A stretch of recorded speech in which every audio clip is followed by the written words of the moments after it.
এই তো কিছুদিন আগেও আমি পারফেক্টভাবে চিতই পিঠা তৈরি করতে জানতাম না, তবে যেদিন থেকে এই টিপসগুলো জানতে পেরেছি তারপর থেকে যতবার বাড়িতে চিতই পিঠা বানিয়েছি একদম পারফেক্ট নরম তুলতুলে হয়েছে। আজকে আপনাদেরকে বাজারের কেনা শুকনা চালের গুঁড়া দিয়ে একদম পারফেক্টভাবে চিতই পিঠা তৈরি করে দেখাবো। এইভাবে চিতই পিঠা বানালে একটা পিঠাও কিন্তু শক্ত হবে না, একদম নরম তুলতুলে সফট হবে আর ভিতরে খুব তাড়াতাড়ি দুধটা ঢুকে যাবে। তো প্রথমে আমি এখানে চালের গুঁড়া নিয়ে নিচ্ছি 2 কাপ পরিমাণে। আজকে আমি 2 কাপ চালের গুঁড়ো দিয়ে পিঠা তৈরি করে দেখাচ্ছি, আপনারা আপনাদের পরিমাণ মতো কম বেশি করে নেবেন। একটা নর্মাল টেম্পারেচারে ডিম দিয়ে দিচ্ছি, ডিমটাকে কিন্তু এই পিঠায় দেওয়ার আগে আধা ঘন্টা আগে বের করে রাখবেন। 1 চামচ পরিমাণে দিয়ে দিব লবণ, তো লবণটা দেওয়ার পরে এখানে দিয়ে দিচ্ছি ভাত। এখানে আমি ছোট এক বাটি ভাত নিয়েছি, মানে 1/4 কাপের মতো। এই ভাতটা কিন্তু অবশ্যই অ্যাড করবেন, পিঠা হবে একদম নরম সফট আর অনেক বেশি ফুলকোও হবে। পানি দিয়ে দিচ্ছি প্রথমে 2 কাপ, পরবর্তীতে আমি পানি আরও অ্যাড করব। তো ভালোভাবে কিন্তু এটাকে আপনারা চাইলে ব্লেন্ডারে ব্লেন্ড করে নিতে পারেন যেন ভাতটা একদম মিশে যায়, বা এরকম একটা হ্যান্ড ব্লেন্ডার যদি থাকে তাহলে হ্যান্ড ব্লেন্ডার দিয়ে খুব ভালোভাবে ঘুরিয়ে ঘুরিয়ে কিন্তু এটাকে ব্লেন্ড করে নিতে হবে। অবশ্যই এই কাজটা করবেন, তা না হলে কিন্তু পিঠা ফুলতে যাবে না। পিঠা একদম সফট হবে, দুধে ভিজালে পিঠা একদম ফুলে যাবে খুব তাড়াতাড়ি। তো ভালোভাবে কিন্তু আমি ব্লেন্ডারে ব্লেন্ড করে নিয়েছি, হ্যান্ড ব্লেন্ডারে। আপনারা চাইলে ব্লেন্ডারে জারেও কিন্তু এটাকে ব্লেন্ড করে নিতে পারেন। তো দেখতে পাচ্ছেন কেমন হয়েছে।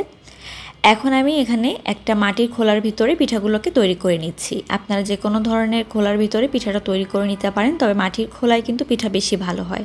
আপনারা চাইলে কড়াইও তৈরি করতে পারেন, পিঠা একদম পারফেক্ট হবে। তো প্রথমে পিঠা দেওয়ার পরে 2 মিনিটের জন্য ঢাকনা দিয়ে রেখে তারপর ঢাকনাটা তুলে নিয়েছি, আর পিঠাটা দেখতে পাচ্ছেন কত সুন্দরভাবে হয়ে গিয়েছে। প্রত্যেকটা পিঠা আমার রেডি, আর এরকম ছোট ছোট করে পিঠা বানালে দেখতেও ভালো লাগে, খেতেও কিন্তু সুবিধা হয়। তো আমার পিঠাগুলো একদম রেডি। এখন আমি এগুলোকে কিন্তু আপনাদেরকে দেখাচ্ছি, চাইলে এগুলো আপনারা ভর্তা দিয়েও খেতে পারেন, তবে আজকে আমি আপনাদেরকে দুধে ভিজিয়ে দেখাচ্ছি। আমি এখানে 2 লিটার পরিমাণ দুধ নিয়েছি, আর তার সাথে নিয়েছি 1 কাপ পরিমাণে চিনি, 2টা দারচিনি, 3-4টার মতো এলাচ আর একটু তেজপাতা দিয়েছি। তো এই দুধটাকে কিন্তু ভালোভাবে জাল করে অর্ধেকটা করে নিতে হবে। দুধের পরিমাণটা বেশি নেবেন, 2 লিটার পরিমাণ নিয়েছি এতগুলো পিঠার জন্য। তো এখন আমি পিঠাগুলোকে ছেড়ে দিলাম। এই পর্যায়ে কিন্তু পিঠাগুলোকে একটু এরকম করে নেড়েচেড়ে মিশিয়ে নিয়ে চুলার জালটা অফ করে সারা রাত রেখে দিতে হবে। সারা রাত রেখে দেওয়ার পর যখন পিঠাগুলো একদম ভিজে যাবে, সকালবেলা আর একটু ঘন করে জাল দিলেই কিন্তু এরকম সুন্দর মালাইয়ের মতো একটা টেক্সচার চলে আসবে আর সুন্দর একটা কালার চলে আসবে। ওই যে জাল দেওয়ার কারণে দুধের পরিমাণটা একটু বেশি নেবেন, তাহলেই কিন্তু খুব সুন্দর রসমালাইয়ের মতো যে লুকটা সেটা চলে আসবে। পিঠাগুলো দেখতে পাচ্ছেন খুব সুন্দরভাবে ভিজে গিয়েছে। তো এই পিঠাগুলো একদম নরম আর সফট হয়, আর আমার রেসিপিতে যতবার আপনারা পিঠা তৈরি করবেন ততবার একদম পারফেক্ট হবে, একবারও কিন্তু পিঠা ফুলবে না এমনটা হবে না। আমিও কিন্তু পিঠা বানাতে জানতাম না, বিশেষ করে এই চিতই পিঠাটা।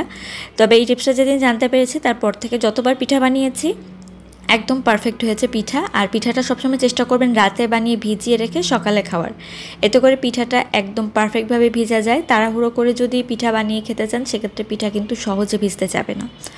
তো আমার চিতই পিঠা বানানো একদম রেডি। আসছে ঈদেও কিন্তু আপনারা এভাবে বানিয়ে দেখতে পারেন, বা শীতের মৌসুমে এভাবে পিঠা বানিয়ে দেখতে পারেন, অনেক ভালো লাগবে। আশা করি পিঠাগুলোও পারফেক্ট হবে। ভালো থাকবেন, আল্লাহ হাফেজ।